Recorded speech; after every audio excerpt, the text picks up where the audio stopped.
بسم الله الرحمن الرحيم. الحمد لله رب العالمين، الصلاة والسلام على نبينا محمد وعلى آله وصحبه أجمعين، أما بعد. سبحانك ربنا لا علم لنا إلا ما علمتنا، إنك أنت العليم الحكيم. مشاهدي الأكارم، أهلا وسهلا ومرحبا بكم في برنامجكم اليومي مقاصد الذكر الحكيم. هذه هي الليلة 16 أو الليلة 17 من شهر رمضان المبارك لعام 1447. تقبل الله منا ومنكم الصيام والقيام. ما زال الحديث مستمرا حول مقاصد وأهداف سورة آل عمران التي ابتدأت بالتوحيد واختتمت بالحث على التقوى والصبر والثبات والرباط. تحدثنا في الأيام الماضية عن أهمية التوحيد، وتحدثنا عن قدرة الله عز وجل في خلقه للبشر، وأنه يصورنا في الأرحام كيف يشاء. وتحدثنا أيضا عن من اصطفاهم الله سبحانه وتعالى من آل نوح وآل إبراهيم وآل عمران. وما تحدثنا أيضا عن مريم عليها السلام وابنها عيسى عليه السلام. تحدثنا سبب ورود هذه القصص والمرور بهذه العوائل الطيبة المباركة فيما يتعلق بدعوة أهل الكتاب إلى التوحيد ونبذ الشرك والكفر ونبذ الولد لله تبارك وتعالى. وتحدثنا عن ربط هذه الآيات بعضها ببعض حتى وصلنا بعد أن أقامت هذه الآيات الحجج والبراهين على أهل الكتاب، وصلنا إلى قوله تبارك وتعالى: إن الذين كفروا وماتوا وهم كفار فلن يقبل من أحدهم ملء الأرض ذهبا ولو افتدى به أولئك لهم عذاب أليم وما لهم من ناصرين لن تنالوا البر حتى تنفقوا مما تحبون وما تنفقوا من شيء فإن الله به عليم. فإذا كانت الآية قد خوطب بها الكفار بأنهم مهما قدموا من أموالهم وثرواتهم في سبيل الله فلن يقبل من أحدهم ملء الأرض ذهبا ولو افتدى به ما لم يؤمن. وفي سورة التوبة يقول الله عز وجل: وما منعهم أن تقبل منهم نفقاتهم إلا أنهم كفروا بالله وبرسوله وماتوا وهم فاسقون.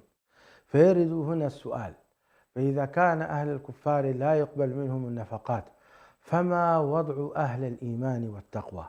فيأتي الجواب: لن تنالوا البر حتى تنفقوا مما تحبون. نرحب بفضيلة الشيخ حسن سلمان في الضيف الدائم في بيان ارتباط هذه الآيات بعضها ببعض، ونفتتح بقوله سبحانه: كل الطعام كان حلا لبني إسرائيل إلا ما حرم إسرائيل على نفسه من قبل أن تنزل التوراة قل فأتوا بالتوراة فاتلوها إن كنتم صادقين. ما علاقة الطعام والشراب وحلها لبني إسرائيل في سرد آيات التوحيد والرد على أهل الكتاب؟ فإلى الحوار مع الشيخ. يا مرحبا بالشيخ. أهلا وسهلا مرحبا. حياكم الله. هذه أول آية نفتتح بها، فما الرابط بينها وبين ما ذكرنا؟ الحمد لله رب العالمين، والصلاة والسلام على رسول الله الأمين وعلى آله وصحبه أجمعين، أما بعد. تأتي الآيات في سياق الرد على شبهات أهل الكتاب والتشويش على رسول الله صلى الله عليه وسلم من مداخل متعددة. المدخل الأول محاولة فصل النبي صلى الله عليه وسلم في مساره التوحيدي عن إبراهيم عليه السلام، ومحاولة تصوير أنفسهم بأنهم هم المتصلون بإبراهيم عليه السلام، وذلك من خلال التشويش بزاويتين. الزاوية الأولى هي زاوية الحلال والحرام في المطعومات، والزاوية الثانية هي في مسألة تحويل القبلة التي وردت في سورة البقرة. فأراد القرآن الكريم أن يرد عليهم هذا الأمر بأنه والله موضوع التحليل والتحريم في المطعومات لم يرد عن إبراهيم عليه السلام، ولم يحرم الله سبحانه وتعالى الطيبات. كل الطعام كان حلا لبني إسرائيل إلا ما حرم إسرائيل على نفسه. هنا طبعا قضية حرم إسرائيل على نفسه تحتاج وقفة، لكن الله عز وجل نفى ما أثبتوه هم من تحريم الله لهم في بعض الأشياء. اللي قضايا الإبل على وجه التحديد كان عندهم فهم إنه والله الإبل لا تؤكل وألبانها لا تشرب وهكذا. وكان النبي صلى الله عليه وسلم يرى أن هذه من المطعومات التي أحلها الله سبحانه وتعالى. فجادلهم بمنطق عجيب جدا، قل فأتوا بالتوراة. ليست المسألة مسألة ما في القرآن، وهذا يثبت بأن إلى اللحظة التي كان القرآن الكريم يجادلهم فيها ما معهم من التوراة إلى حد كبير فيها أحكام فيها أحكام صحيحة. يمكن أكثر من مرة القرآن يحيل إلى هذا الموضوع، حال إليها في قضية الرجم، والآن يحيل إليها في قضية المطعومات. فقال قل فأتوا بالتوراة فاتلوها إن كنتم صادقين، وأثبت بطلان تحريم الله لهم في هذه المطعومات. وإنما كل ما في الموضوع أن إسرائيل عليه السلام، أنه هو يعقوب عليه السلام، يقال أنه نذر نذرا، أنه مرض فنذر لله سبحانه وتعالى إن شفاه الله سبحانه وتعالى ألا يأكل الشيء الفلاني. هذا هو الذي أطلق القرآن عليه التحريم، أنه كان منع من نفسه أمرا معينا، لكن الله ما حرم الأمر. قل فأتوا بالتوراة فاتلوها إن كنتم صادقين فمن افترى على الله الكذب افترى على الله الكذب من بعد ذلك فأولئك هم الظالمون. إذا أنتم تفترون على الله وتكذبون على الله. هذه إذا شبهة أن النبي صلى الله عليه وسلم خالفكم، هذه قضية، أو أن النبي صلى الله عليه وسلم يعني في مسار المطعومات أتى بما لم يأتي به الأوائل، ليس صحيح. مع أن المسألة من ناحية تشريعية طبعا هذه فيها تفصيل كثير، أنه هل يجوز للنبي صلى الله عليه وسلم في شريعته أن يكون له أمرا من الأمور عادي، مثل ما كان عند عيسى عليه السلام، ولو إحل لكم بعض الذي حرم عليكم. لكن أراد الله في هذه الجزئية تحديدا أن ينفي ما نسبوه إليه، فهذه كانت. بعدها مباشرة قال قل صدق الله صحيح فاتبعوا ملة إبراهيم حنيفا. ما علاقة هذا الموضوع؟ لاحظ، قال إلا ما حرم إسرائيل. إذا ما قبل إسرائيل المطعومات كانت عادية، وإبراهيم عليه السلام مع هذا الخط.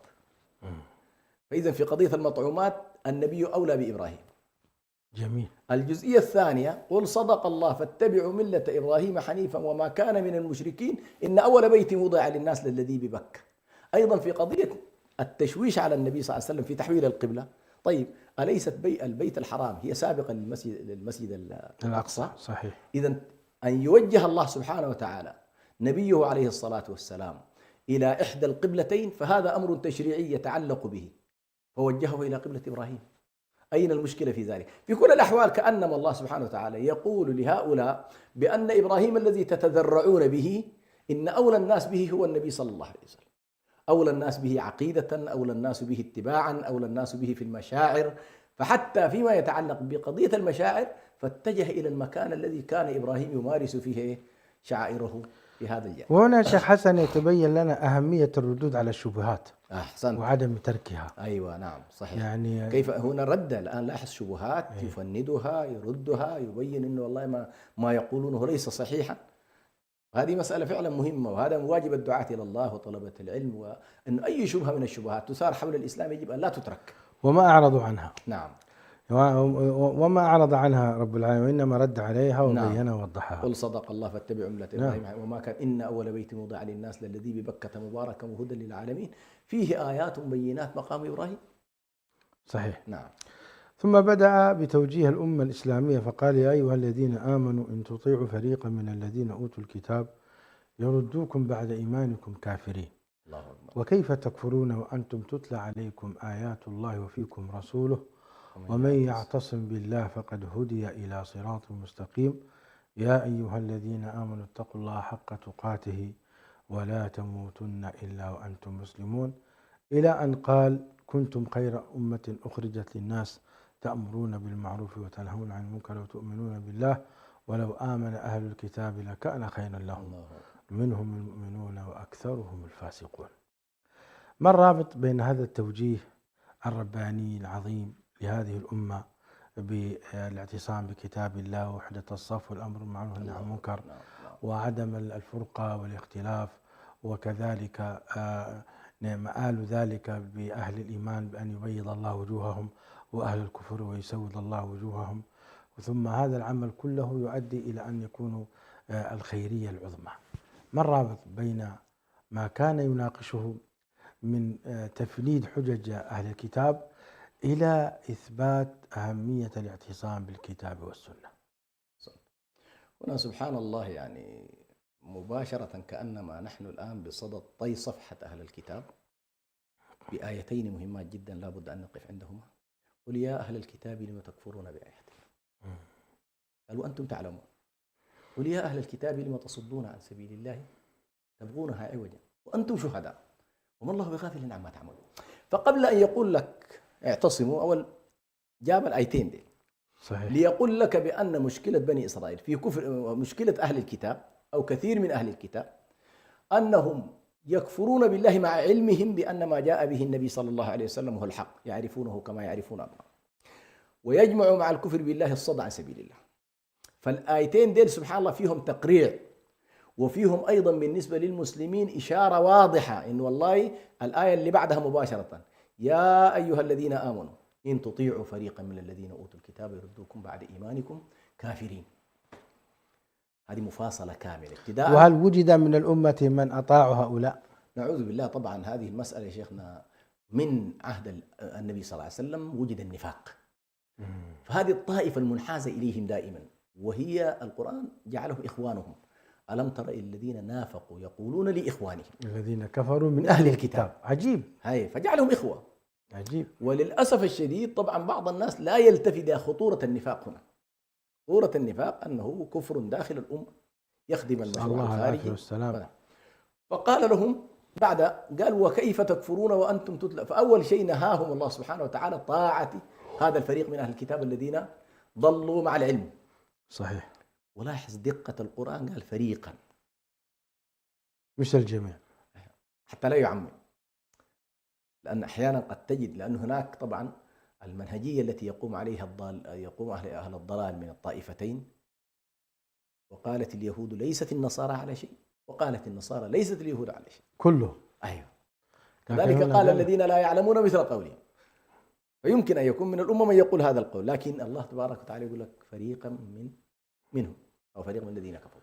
ثم قال هنا على سبيل التقريع والتوبيخ قال وكيف تكفرون وأنتم تتلى عليكم آيات. يعني كيف لمسلم أن يكون تابعا ذيلا غير مستقل، هويته غير واضحة، مذبذب في مواقفه وآرائه، وهو معه الكتاب ومعه منهج النبي صلى الله عليه وسلم، معك النبي صلى الله عليه وسلم في ذلك الوقت، النبي حي بينهم. كيف تكفرون بأن تتلى عليكم، تتلى الآيات تتلى وكيف يتم التوجيه في زمننا هذا والنبي صلى الله عليه وسلم؟ واعلموا أن فيكم رسول الله. النبي صلى الله عليه وسلم اليوم حي فينا بكتابه بسنته بهديه بمواقفه بسيرته. جميل. فالنبي صلى الله عليه وسلم حي فينا طبيعة الحال. صحيح أنه بشخصه عليه الصلاة والسلام انتقل إلى الرفيق، لكن يبقى في النهاية النبي هداياته موجودة، سنته موجودة، ودعاته سنة موجودة. ثم بعد ذلك أمرهم بالأمر المباشر، وهو يا أيها الذين آمنوا اتقوا الله حق تقاته ولا تموتن إلا وأنتم مسلمون واعتصموا بحبل الله جميعا. هنا تأتي قضية والله عندما يحصل المفارقة لأهل الكتاب والمجانبة لهم وإيجاد الخصوصية للهوية الإسلامية، وأنك مستقل بكتابك، مستقل بمنهجيتك، مستقل برؤاك، بتصوراتك في الحياة بناء على هذا الكتاب، ومبني هذا الكتاب نفسه على تقوى الله سبحانه وتعالى. يعني أنت في النهاية تتقي الله سبحانه وتعالى ولا تموتن إلا وأنتم مسلمون. من هنا شيخ برهان بدأت معنا الرسالة العالمية للأمة. هنا ستلاحظ بعد الآية التي تليها. صحيح. لكن هنا أمر يعني صراحة مخيف. هل ممكن والعياذ بالله أن يموت المسلم على غير الإسلام؟ هنا يحث ربنا عز وجل بالتقوى ويقول ولا تموتن إلا وأنتم مسلمون. نعم.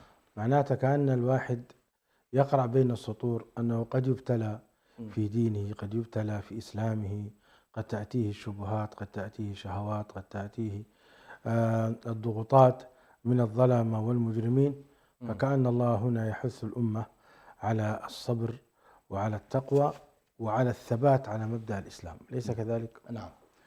هذه طبعا من الآيات اللي حقيقة أيضا فيها كلام كثير، يعني في أنه هل هي نفسها يعني يمكن للإسلام أن يتقي الإنسان أن يتقي حق تقاته، أو أن هذه الآية نفسها منسوخة. عموما أنا أميل إلى عدم النسخ، الآية على ما هي عليه، لأن موضوع القدرة في كل الشرائع على الاستطاعة، وجاءت في التغابن فاتقوا الله ما استطعتم. كأنما الله عز وجل والله أعلم هنا قصد إلى المعنى الذي لا يجوز للإنسان عموما بعد أن خوطب برسالة الإسلام وخوطب بالنبي صلى الله عليه وسلم أن يموت إلا على شهادة أن لا إله إلا الله، التي أنا دائما ما أقول تقوى الإسلام.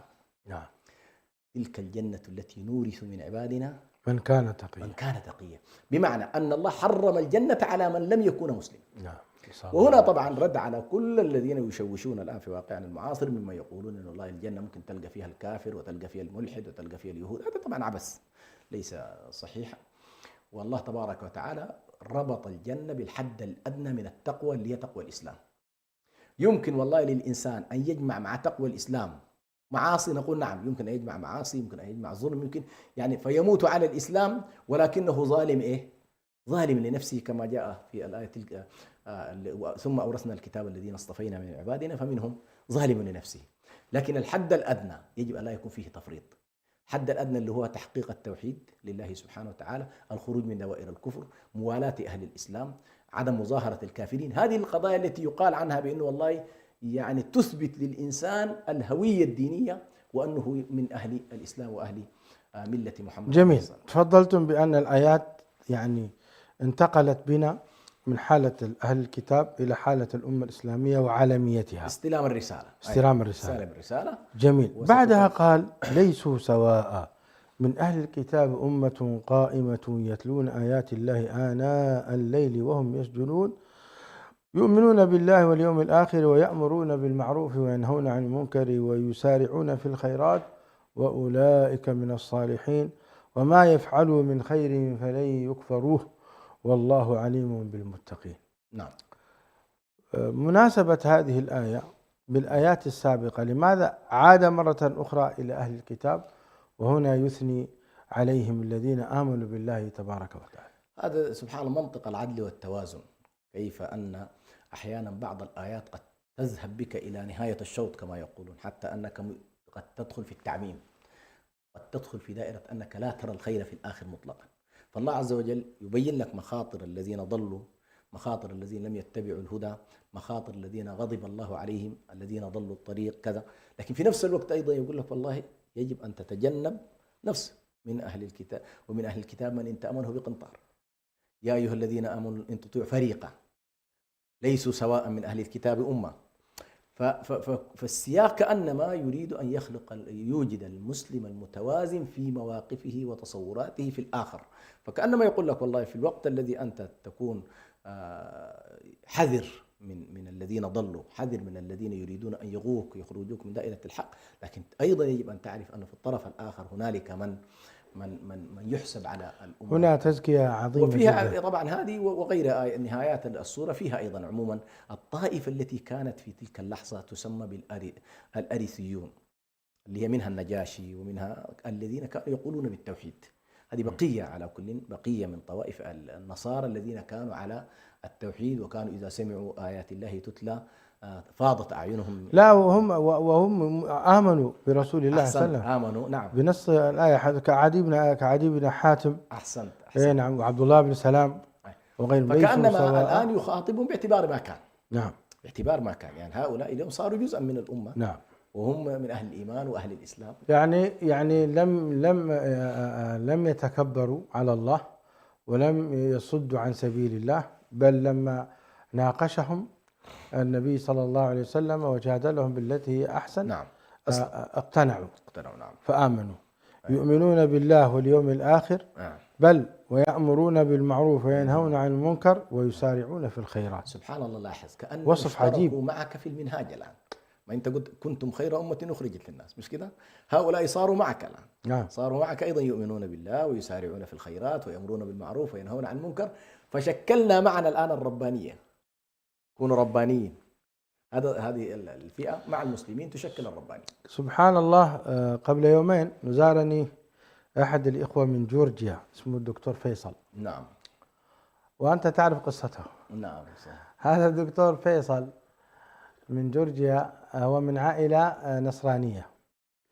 نذرت أمه عندما كانت حاملا به أن تجعله راهبا في الكنيسة. سبحان الله. نعم. أي والله. كانت متدينة تدينا نصراني أرثوذكسية. أرثوذكسية. نعم أرثوذكسية. فبالفعل هذا الطفل ولد وأصبح يتردد إلى الكنيسة. في يوم من الأيام لما بلغ عمره تقريبا 15 16 التقى به أحد الأذربيجانيين. أذربيجاني. نعم. نعم. فالتقى به، المهم دعاه إلى الإسلام فأسلم. نعم. يقول سأل عن المسجد، قالوا ما معنى المسجد؟ قال المسجد، فبدأ يشرح له. الحاصل أن هذا الجرجاني سبحان الله آمن بالله ولان قلبه لله. سبحان الله. هل هذا من أثر يعني نذر أمه أو لا؟ الله أعلم. لكن الإخلاص هي حتى وإن أخطأت الطريق لكن القصد جيد. لاحظ. سبحان الله. هي تريد أن ابنها يكون على طريقة مريم. سبحان الله. أيوة، بس مريم كانت على التوحيد وهذه على التسليث. فالمهم هذا يعني عائلته كلهم نصارى وهو الوحيد مسلم، فذهب وتعلم في المملكة العربية السعودية التوحيد وتخرج منها دكتورا. أيوة. وأعاد ليكون مفتي جورجيا. نعم. ثم دعا بني قومه وأدخل يعني الله عز وجل الإسلام على يديه أكثر من 40,000 نسمة. الله أكبر. نعم. أسلموا على يد هذا الرجل. الله أكبر. الله. فأنا لما قرأت هذه تذكرتهم، وهي قوله تعالى يؤمنون بالله واليوم الآخر ويأمرون بالمعروف وينهون عن المنكر ويسارعون في الخيرات وأولئك من الصالحين. لا، والعجيب أن جده كان أحد المسؤولين في الدولة. جده. نعم. ويعني كان شديدا عليه وكان شديد في النصرانية. نعم. متمسك بها. فيقول ذهبت إلى مكة المكرمة وحججت، فقلت يا رب في عرفات أسألك أن تهدي جدي إلى الإسلام. نعم. يقول في نفس هذا اليوم الذي أنا كنت أدعو بإلحاح في عرفة فإذا جدي يسلم. يا سلام. أي والله، يدخل في الإسلام. وبعد أن دخل جدي في الإسلام قويت، يقول وقوي ظهري وبديت أدعو الناس إلى الله عز وجل بقوة. يا سلام. يا أخي شيء عجيب. هي اللطيفة شيخ برهان سبحان الله، تكملة لما ذكرت. اللطيفة أن الرجل الذي جعله الله مفتاح لهذا الطفل هو نفسه ما شرح له الكثير، لأنه كان في الطريق إلى السفر. نعم. وذهب إلى بلاده. صحيح. ويبدو كأنما الرجل قبل موته وصى به. نعم. قال هنالك طفل اسمه كذا كذا في مكان كذا اهتموا به لمن حوله، ومات الرجل. نعم. وذهب هؤلاء يبحثون عن هذا الطفل وجاءوا إليه. كيف عرفتم؟ قال والله الرجل صح. أين هو؟ قال مات. شوف هذا الرجل الآن أنت تتكلم عن 40,000. أنا أقول هذا اللي كان عابر طريق واستضافوه لمدة ليلة، وهذا الطفل دلاه على المسجد ثم سأله كلمتين ثلاثة ثم قال له سأعلمك الإسلام. قال ما الإسلام؟ فعلمه كلمتين ثلاثة ثم قال يا ابني أنا مسافر لكن سأعود إليك. قبض الله روحه، ولكن وصيته اليوم في ميزانها 40-50 ألف جورجي. نعم. على الإسلام. وهكذا الآية كأنها تتحدث عنهم. قال سبحانه وما يفعلوا من خير فلن يكفروا. لا إله إلا الله. فلن يكفروه. نعم. والله عليم بالمتقين. ثم قال سبحانه إن الذين كفروا لن تغني عنهم أموالهم ولا أولادهم من الله شيئا وأولئك أصحاب النار هم فيها خالدون. مثل ما ينفقون في هذه الحياة الدنيا كمثل ريح فيها صر أصابت حرث قوم ظلموا أنفسهم فأهلكته وما ظلمهم الله ولكن أنفسهم يظلمون. يا أيها الذين آمنوا لا تتخذوا بطانة من دونكم. هذا المقطع يحذر الله عز وجل فيه المؤمنين من ولاية الكافرين، كذلك يبين لهم خطر هؤلاء المجرمين. ها أنتم أولئك تحبونهم ولا يحبونكم وتؤمنون بالكتاب كله وإذا لقوكم، كأنه ما يشير إلى المنافقين، نعم. وإذا لقوكم قالوا آمنا وإذا خلوا عضوا عليكم الأنامل من الغيظ قل موتوا بغيظكم إن الله عليم بذات الصدور إن تمسسكم حسنة تسؤهم وإن تصبكم مصيبة يفرحوا بها وإن تصبروا وتتقوا لا يضركم كيدهم شيئا إن الله بما يعملون محيط. هذا مقطع مهم الحقيقة في بيان بغض هؤلاء وإجرامهم وإحاطة الله عز وجل بهم بشرطين، التقوى والصبر. فالقرآن طبعا سبحان الله طريقة السردية القرآنية وما نسميه بمنطق القرآن، كيف أنه كل ما حاول أن يتكلم عن الإيمان والطائفة المؤمنة وأن تستعيد وأن تجهز نفسها وكذا، في نفس الوقت ينبه أيضا إلى أن العوامل التي تجعل الطرف الآخر يستمر في غوايته وفي ضلاله وفي عدم هدايته قضية الأموال وقضية القوة. فكثير من الكفار ينظرون إلى قوتهم ويتعصبون لما هم عليه بناء على هذه القوة، ولذلك حتى قوم شعيب كان يقول ما نراك فينا ضعيفا، مش كده؟ نراك فينا ضعيفا. طيب نفس الشيء أهل مكة كانوا يرون النبي صلى الله عليه وسلم ضعيفا، لكن لما جاء النبي صلى الله عليه وسلم 10,000 مقاتل ذهب عنهم كل الذي كانوا يجدونه لمدة ما يقارب كم 20 سنة. صحيح. ذهب عنهم. فأحيانا سبحان الله القوة الطغيان، كلا إن الإنسان لا يطغى أن رآه استغنى. نعم. فهو عندما يرى أمواله، يرى أولاده، يرى جيوشه، يرى بارياته، يرى أسلحته، يظن بأنه ملك الأرض. فالله عز وجل ينبه الطائفة المؤمنة بأنها يجب أن لا تكون ضعيفة أمام الإقواء المادي.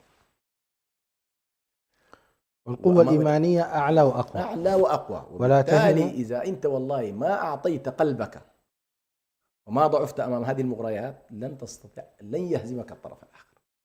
ثم ولذلك اليوم نرى كثير من الدول ومن المسؤولين ومن الشعوب يهابون أمريكا ويضعونها في غير موضعها الصحيح، يعني يهابونها جدا وكأنها يعني رب العالمين، وهذا والعياذ بالله يعني خطر كبير. وإن كانوا هم أقوياء وعندهم أسلحة عظيمة، وهذا الذي غرهم اليوم، ظنوا هم أنهم وكأنهم يقولون كما قالت يعني عاد من أشد منا قوة. الحاصل نعم، يعني على الأقل 70 سنة يا شيخ برهان كان العالم بكل سوءاته إلى حد ما يعني يتحاكمون إلى قانون كان سموه القانون الدولي، وإلى منظمات سموها المنظمات الدولية، وإلى مجلس أمن. المهم اليوم الولايات المتحدة الأمريكية والكيان الصهيوني يتعاملون كسروا كل شيء. نعم. فلا قانون ولا منطق ولا منظمات دولية ولا نظام دولي، إنما المنطق الذي يحكم العالم هو الآن منطق القائد. فهذه لا بد من التنبيه إليها بأن يا أهل الإيمان عليكم أن تعرفوا طبيعة الكفر، منطق الكفر. كيف يفكر منطق؟ لا يفكر منطق أخلاقي ولا يفكر بمنطق إيماني، إنما هو يفكر بمنطق القوة. من أشد منا قوة. أولم يروا أن الله الذي خلقهم هو أشد منهم قوة. نعم سبحان الله. أولم ترى أمريكا، نعم، أولم يرى الغرب أن الله الذي مكنهم بالنووي ومكنهم بالأسلحة ومكنهم بعقول، وإن كان معظم العقول التي لديهم هي عقول المسلمين. نعم صحيح. معظم المتعلمين الذين لديهم هم من المسلمين. نعم. ولكن مع ذلك غرهم هذا الأمر. أولم يروا أن الله الذي خلقهم هو أشد منهم قوة. ولذلك شيخ برهان أيضا حتى لا نكون فقط أسرى لما يمكن أن نسميه بالبيان النظري، الله سبحانه وتعالى يعطينا البيان النظري ثم أقداره في الأرض تذهب في اتجاه تثبيت هذه الرؤية. يعني أمريكا هذه التي تقول أنا ربكم الأعلى بمنطقها هي التي هزمت في فيتنام، هزمت في العراق، هزمت في الصومال، هزمت في أفغانستان، هي نفسها. صحيح. وبإذن الله ستهزم مرات ومرات. نعم. فكان الله عز وجل يقول لك والله يا أخي هي صح، معهم أموال معهم قوة معهم، لكن يجب أنتم إن توكلتم على الله، لأن هذه الصورة أهم ما نخرج به منها هو سنن النصر وسنن الهزيمة. أخطرها سبحان الله. أخطرها أولما أصابتكم مصيبة قد أصبتم مثليها قلتم أن هذا، قل هو من عند أنفسكم. هزائمنا من داخلنا، نعم. نكباتنا من داخلنا. سبحان الله. كثير منا موجودين معنا بأجسادهم وقلوبهم معا. نعم. قلوب مع بني صهيون. هذه الإشكالية. ولكن تصور لو أن أمة الإسلام اليوم تكاتف المال مع السلاح مع الكتلة البشرية، لكان الوضع مختلف تماما. نعم. اليوم رأينا الانكشاف. هؤلاء الذين كانوا بالأمس يقولون إننا معكم، لن نترككم، لن نخذلكم. هناك الآيات قال ألم تر إلى الذين نافقوا يقولون لإخوانهم الذين كفروا من أهل الكتاب لئن أخرجتم لنخرجن معكم ولا نطيع فيكم أحدا أبدا وإن قتلتم لننصرنكم والله يشهد إنهم لكاذبون. لئن أخرجوا لا يخرجون معهم ولئن قتلوا لا ينصرونهم ولئن نصروهم. انظر اليوم الانكشاف الخليجي، كم تدمي قلوب المسلمين اليوم في أنه والله يحصل لمنطقة الجزيرة العربية هذا الانكشاف بين كتلتين. ياما مليارات ذهبت وأموال أنفقت، وظن الناس سبحان الله بأن الحماية الأمريكية كافية، وإذا بأمريكا همها الآن حماية إسرائيل ولا علاقة لها بحماية المنطقة. فهذا سبحان الله يعلمنا ما يسميه من بعض شيوخنا الأفاضل التعليم بمطارق السنن الإلهية. الله. التعليم بمطارق السنن الإلهية، يعني الله سبحانه يجعلنا نرجع ولكن بالطرق. طرق. نعم. لعلهم بالمطارق. ولقد أخذناهم بالعذاب فما استكانوا لربهم وما يتضرعون. نعم. إن الذين كفروا ينفقون أموالهم ليصدوا عن سبيل الله فسينفقونها ثم تكون عليهم حسرة ثم يغلبون والذين كفروا إلى جهنم. على حكام المسلمين أن يعودوا للتصالح مع شعوبهم، لأن قوتهم بقوة شعوبهم، أن قوتهم في عودتهم إلى ربهم، في عودتهم إلى دينهم. لن تنفعهم هذه الأمور. أنا أتذكر دائما دعاء موسى عليه السلام على فرعون لما قال ربنا إنك آتيت فرعون زينة وأموالا في الحياة الدنيا ربنا ليضلوا عن سبيلك ربنا اطمس على أموالهم واشدد على قلوبهم حتى يروا فلا يؤمنوا حتى يروا العذاب الأليم. وأنا أخشى على أمريكا من غضب الله عز وجل، أليس فيهم رجل رشيد؟ لأن الظلم ظلمات يوم القيامة.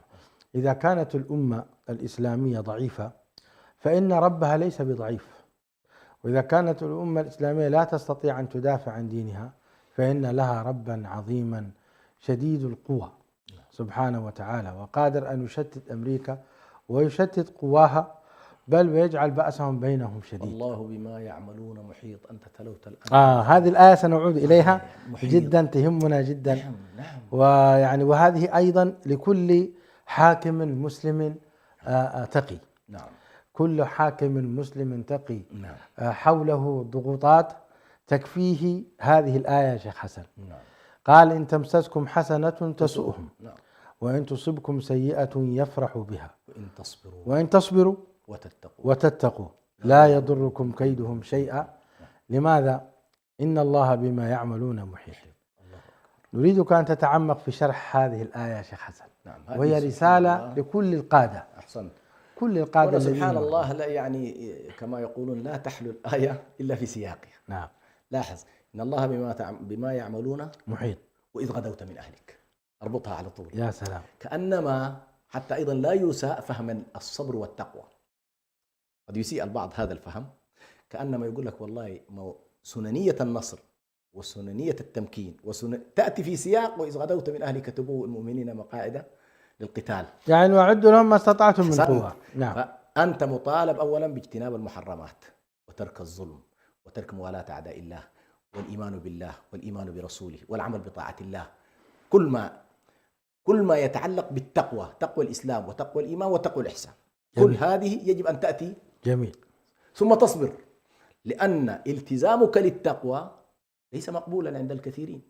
قد لا يكون مقبولا عند العصاة في الداخل، وقد لا يكون مقبولا عند المنافقين في الداخل، وقد لا يكون مقبولا عند الكافرين في الخارج. جميل. فستواجه هنا المكر والكيد. الله عز وجل مكرهم قال وإن كان مكرهم لتزول منه الجبال. نعم. ومع ذلك قال لك وإن تصبروا وتتقوا لا يضركم كيدهم شيئا. شيئا.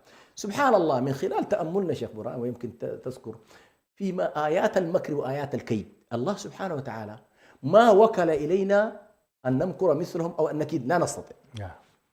ولكن سبحان الله أنت أضمن له شيء تستطيع أنت تستطيع أن تتقي محارم الله، أنت تستطيع أن تلزم أمر الله، أنت تستطيع أن تصبر على منهاج النبي صلى الله عليه وسلم، أنت تستطيع أن تجاهد في سبيل الله بحسب الإمكان.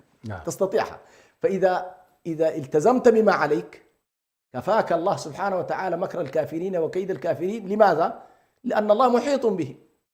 هل تتصور الآن أن بعض الناس يتصورون بأن ما يجري في خلق ما يجري في أرض الله خارج سياق إحاطة الله؟ لا، وقد يرد سؤال يا شيخ حسن. نعم، قد يرد هنا سؤال: هب أننا يعني اتقينا الله، هب أننا صبرنا على طاعة الله، فهل عندنا القوة التي تدفع عنا يعني أسلحة الدمار الشامر التي بين يدي أمريكا؟ هل عندنا من القوة التي تصد جيوش أمريكا وبارجاتها؟ قد يرد هذا السؤال. فيأتي الرد بمثال: ولقد نصركم الله ببدر وأنتم أذلة فاتقوا الله لعلكم تشكرون. لا إله إلا الله. نعم. يعني سبحان الله، هنا آيتين وراء بعض. أولا الله بما يعملون محيط، ثم قال لك والله ما معنى التقوى السلبية، أنا أتكلم عن تقوى إيجابية وصبر إيجابي. الذي يقوم على فكرة وإذ تبوئ المؤمنين مقاعد للقتال، تجهيز. يعني يجب دولنا العربية والإسلامية أن تشتغل ليل نهار في محاولة تقريب الفجوة كما يقولون. الفجوة الغذائية، الفجوة التسليحية، الفجوة كذا. يجب أن ما يكون اعتمادنا كله قائم على إيه؟ على أعدائنا. هذه واحد.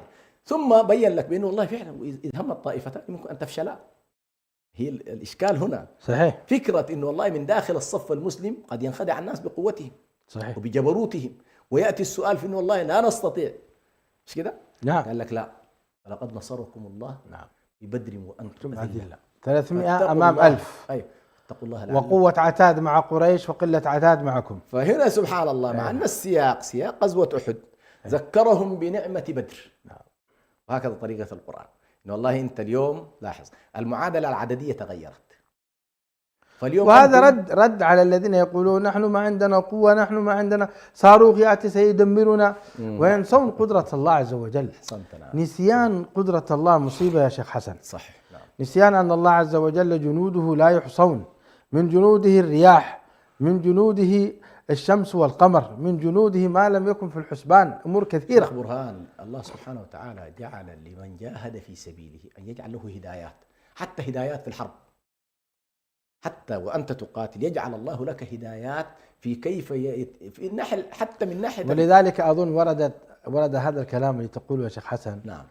في سياق وسباق يعني الهدايات التي ذكرتها. نعم. في قلب المعارك في سورة الأنفال قال الله عز وجل: يا أيها الذين آمنوا إن تتقوا الله يجعل لكم فرقانا. بس اتق الله فرقانا حتى عسكريا، حتى عسكريا، مش كده؟ أيوة. كان الأستاذ نجم الدين أربكان يقول لمن حوله إنه والله يا أخي فكرة أن نتفوق عليهم فيما وصلوا إليه من المعدات العسكرية لا نستطيع، لكن نستطيع شيء واحد: أن نبطل سحره. الله. كأنما هذا كل عده سحر. كيف ذلك؟ قال نحن نفكر في كيف نبطل البارجات وهي في مكانها. يعني التفكير يبقى بالمعكوس. سبحان الله. الآن تصور المسيرات هذه صغيرة قليلة التكلفة، يمكن أن تعطل كثير من بوارجهم التي في ولكن القضية ولو أرادوا الخروج لأعدوا له عدة. يا أخي أنت أعمل، اجتهد، أري شعوبك أنت جاهز، بين لشعوبك بأنك والله تجتهد ليل نهار في تقويتهم، في تعزيز لحمتهم مع أمتهم، في أنك تستند إلى عقيدتهم، تستند إلى شريعتهم، تستند إلى ربهم قبل كل شيء، حتى ينصرك الله سبحانه وتعالى. فأهم شيء الآن في هذا المقطع شيخ برهان هو التأكيد على أن النصر من الله، التأكيد على أن الهزيمة من الذات وليس من الخارج. هذه بينها، يعني فسرت طبعا هذه قل هو من عند أنفسكم في الآية الثانية.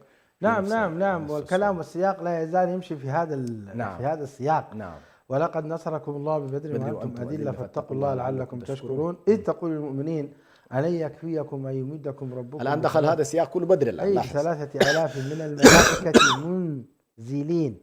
بلى منزلين نعم. بلى إن تصبروا وتتقوا، إن تصبروا وتتقوا. أيوة. ولا تزال كررها، الصبر والتقوى ماشي معانا، مدار الدين كله. تصبروا وتتقوا. نعم. ويأتوكم من فورهم هذا يمددكم ربكم ب5,000 من الملائكة مسومين. هل ممكن أن تنزل الملائكة تقاتل مع المؤمنين اليوم يا شيخ حسن، أم هذا خاص برسول الله صلى الله عليه وسلم؟ والله شيخنا أنا هذه المسألة حتى الآن لم أصل فيها إلى لا رأي قاطع، لكن من الصعوبة أن نتصور بأن ما فعل للنبي صلى الله عليه وسلم ليس لأمته فيه نسبة. هكذا يقول الشاطبي، يقول إن كان للنبي المعجزات فلأمته الكرامات. يا سلام. وبالتالي لا بد من أن تكون هنالك خصيصة من الخصائص في هذه الجزئية. فإن لم ينزل ملائكة يقاتلون، لكن له ولله جنود السماوات والأرض، قد ينزل ريحا. وما المانع أن تنزل الملائكة؟ ليس هنالك مانع. حسن. لماذا توقفت عنها؟ لا توقفت لأن بعض أهل التفسير كأنما أرادوا أن يخصوا قتال الملائكة بغزوة بدر ولم يتكرر بعد. أين لهم؟ على كل هذه طيب غير، لكن كما تفضلت يعني هذه سباق وسياق الآيات إذ تقول أن يكفيكم أن يمدكم ربكم ب3,000 من الملائكة منزلين. نعم. بلى إن تصبروا وتتقوا، هذا اشترط هكذا. أيوة. ولم يشترط بقاء الرسول معهم أو بقاء الأنبياء معهم. إن نعم. تصبروا وتتقوا ويأتوكم من فورهم هذا يمددكم ربكم ب5,000 من الملائكة مسومين. أنا أقول إن اتقت الأمة وإن صبرت تنزل الملائكة تقاتل معها. نعم. لا أقول حتما، نعم، ولكن مكرمة من الله سبحانه وتعالى، ما في شيء يمنع ذلك. نعم. الله أعلم. نعم. وما يدل على هذا قال سبحانه ما جعله الله إلا بشرى لكم ولتطمئن قلوبكم به وما النصر إلا من عند الله سبحان الله العزيز الحكيم. الحكيم. طبعا من ضمن لماذا توقفت، أنا توقفت في جزئية لكم، مع أن الآية الثانية أظن ما فيها لكم، مش كده؟ آية الأنفال. نعم. يمددكم ربكم، هنا قال يمددكم ربكم ب5,000، قال وما جعله إلا بشرى لكم. نعم. والثانية في الأنفال قال ما جعله إلا بشرى ولتطمئن قلوبكم. لكم ما جافا. أي نعم. لاحظ، فهنا التعميم وارد بآية الأنفال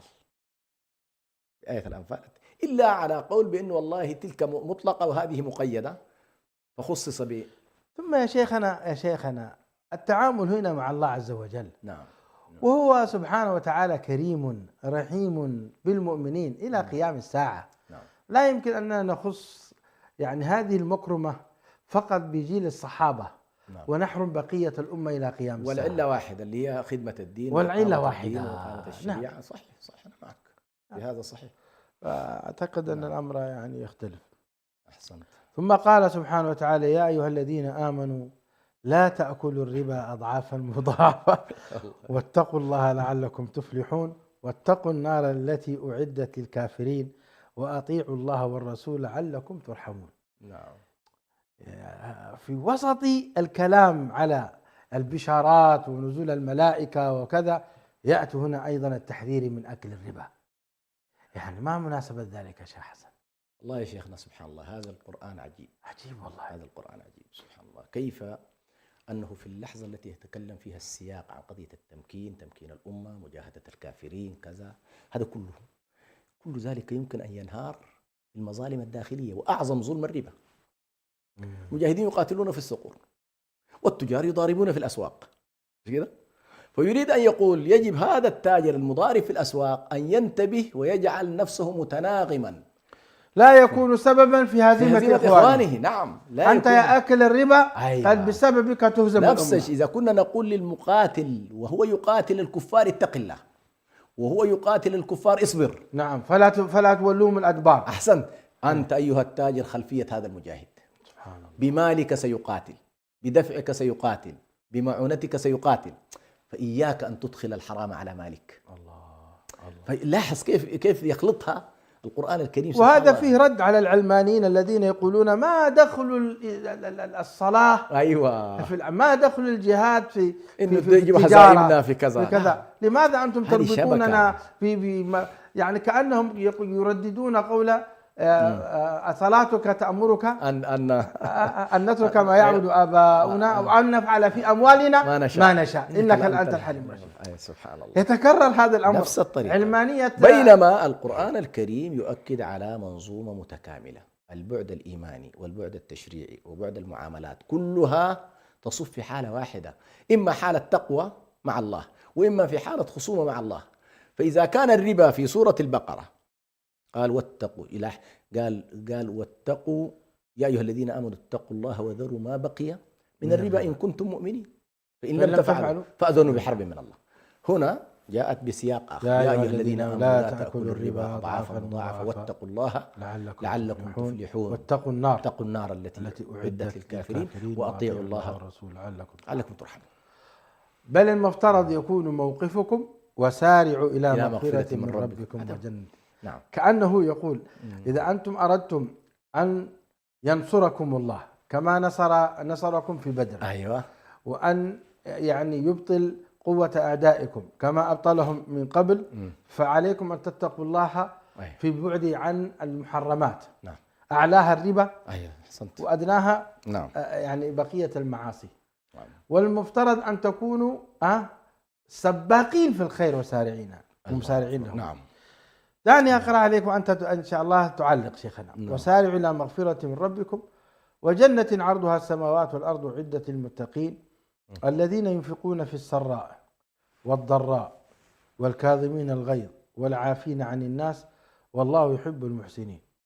وكأن هذه الأفعال هي التي تنجيكم في نكبات. اليوم مثلا إيران نعم هداها الله، نعم. بدل أن تضرب العدو المجرم نعم. الصهيوني أصبحت تضرب إخوانها نعم. من دول الخليج. نعم. ما فائدة ذلك؟ هذا والله عين الضلال، نعوذ بالله. فأنا أقول أن اليوم دول الخليج في أزمة شديدة. نعم. ما المخرج؟ الذين ينفقون في السراء والضراء والكاظمين الغيظ والعافين عن الناس والله يحب المحسنين. والذين إذا فعلوا فاحشة أو ظلموا أنفسهم ذكروا الله فاستغفروا لذنوبهم ومن يغفر الذنوب إلا الله ولم يصروا على ما فعلوا وهم يعلمون أولئك جزاؤهم مغفرة من ربهم وجنات تجري من تحتها الأنهار خالدين فيها ونعم أجر العاملين إلى أن قال قد خلت من قبلكم سنن وتسيروا في الأرض. نعم. تعليقكم هنا سبحان الله كما يقولون التخلية قبل التحلية. أراد الله سبحانه وتعالى أن تخلو أموال المسلمين من المحرمات فحرم الربا. جميل. بعد كده الآن يريد أن يخاطبك هذا المال الحلال الصافي النظيف الذي لا ربا فيه لا مظالم للعباد كذا هو الذي يتقرب به إلى الله، فلا تتقرب إلي بأموال باطلة. عكس ما قرره في البقرة. نعم. في البقرة حثنا نعم. على الإنفاق. ثم الذين ينفقون أموالهم في سبيل الله. أيوة. ثم في النهاية قال يا أيها الذين آمنوا اتقوا الله وذروا ما بقي من الربا. نعم. وهنا حذرنا من الربا ابتداء. نعم. ثم حثنا على النفقة. عجيب. نعم. فهكذا تراتبية عجيبة سبحان الله. فالله سبحانه وتعالى يريد أن يقول لك والله يا أخي أنتم في هذا الجهاد، لأنه الآن دخلنا نحن في الجهاد ودخلنا في غزوة أحد ودخلنا في الربانية في أبعادها القتالية والمالية، كل هذا مطالب به الأمة، مطالب الآن العمل فيه بالمسارعة، لأن إحنا الربانية لا تقتضي البطء. نعم. الربانية تقتضي أنك تكون مسرعا إلى الله، المسارعة إلى الله سبحانه وتعالى وجنة الله سبحانه وتعالى. وبالتالي هنا تأتي قضية الرجوع إلى آيات البقرة في الإنفاق، مثل الذين ينفقون أموالهم في سبيل الله إلى غير ذلك. ثم أيضا مع الإنفاق أيضا تجنب الفواحش داخل المجتمع، أن يكون المجتمع مجتمعا نظيفا في ماله، نظيفا في أعراضه، نظيفا في سلوكه. فلا يدخل بأي شكل من الأشكال المعاصي والكبائر والمنكرات التي تؤدي إلى الهزائم والتي تعود بنا إلى قل هو من عندي أنفسكم. طيب شيخنا وحبيبنا نختم بهذه الآية الكريمة، وكأني أنا اليوم أتذوقها صراحة في ظل هذا الهوان الذي نحن نعيشه. أمريكا تضرب من ها هنا والصهاينة يضربون وإيران أيضا تضرب، فكأن أوضاع المسلمين في منطقة الخليج وما حولها في قلق شديد. تأتي الآية ولا تهنوا ولا تحزنوا وأنتم الأعلون إن كنتم مؤمنين إن يمسسكم قرح فقد مس القوم قرح مثله وتلك الأيام نداولها بين الناس وليعلم الله الذين آمنوا ويتخذ منكم شهداء والله لا يحب الظالمين. تعليقكم. الله أكبر. هنا طبعا الآية تحاول أن تعالج مشكلة الهزيمة في أحد، وعلى المسلمين أن يتعلموا دروس التاريخ بأن الهزيمة هي بداية التصحيح والانطلاق وليست نهاية التاريخ. يا سلام. يعني كأنه يقول لهم لا تتوقفوا عند محطة الهزيمة، لا تتوقفوا عند تلك اللحظة التي قومنا فيها المسار، التي عالجنا فيها الاختلالات، التي عالجنا فيها حتى النوايا، منكم من يريد الدنيا منكم من يريد الآخرة. هذه القضايا ما كانت تتكشف للناس. والله سبحانه وتعالى في بداية إذ غدوت من أهلك تبوء المؤمنين قال والله سميع عليم. معناها سميع عليم، كل القضايا مطلع عليها. هؤلاء الذين استشارهم النبي صلى الله عليه وسلم نخرج أو لا نخرج، فيهم من هو أصلا يخبي أشياء، فيهم من هو رابط مع الكافرين، فالله يقول لهم والله المعركة هذه كلها ستخوضونها وأنا سميع بكل ما يدور عليم بكل ما يجري فلا تخفى علي خافية. فالذين سيتراجعون في منتصف الطريق هذا كله. فالهزيمة عندما تكون محطة للتصحيح فهي بناء وليس هدما. ولذلك هنا الله تبارك وتعالى يقول عليكم أن تتذكروا بأن والله الهزيمة التي يعقبها التصحيح هي انتصار، هي ثبات، هي استمرار في المسيرة. وعليكم أن تدركوا أيضا الحياة هكذا، يوم علينا ويوم لنا ويوم نساء ويوم نسر. فيرفع الله سبحانه وتعالى بهذه الأشياء أقوام ويتخذ منكم أيضا شهداء. فلو كانت القضية والله انتصارات متتالية دون أي خسائر ابتلاءات، فالله عز وجل أراد أن يقول بأن طبيعة الحياة هكذا، طبيعة التاريخ هكذا، طبيعة المسيرة مسيرة الرسل هكذا. فيجب أن تتعلموا هذا الدرس وتدركوا أيضا بأن التداول الأممي قائم. فإذا اتقيتم الله سبحانه وتعالى وصبرتم ستذهبون في اتجاه النصر والتمكين المستمر. وإذا كان والله خالفتم التقوى وخالفتم الصبر وتراجعتم وأخذتم بالعينة وأخذتم بأذناب البقر ورضيتم بالزرع وتركتم الجهاد سلط الله عليكم ذلا لا ينزعه حتى ترجعوا إلى دينكم. دكتور حسن سلمان، جزاك الله خيرا على هذا البيان، زادك الله علما وتقوى وصبرا.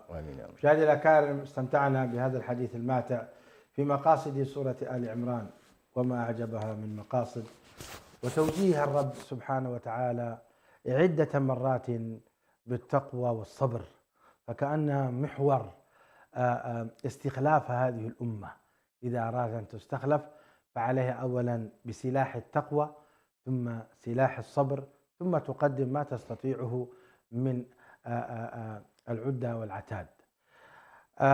حتى ألقاكم بعد غد إن شاء الله. أسأل الله تعالى أن يتقبل منا ومنكم الصيام والقيام، وأن يهدي أمتنا إلى الخير، وأن يحفظها بحفظه، وأن يعيد إليها مجدها وسؤددها، وأن يهدي حكام المسلمين لكتابه وسنة نبيه، وأن يولي علينا خيارنا إنه خير مسؤول.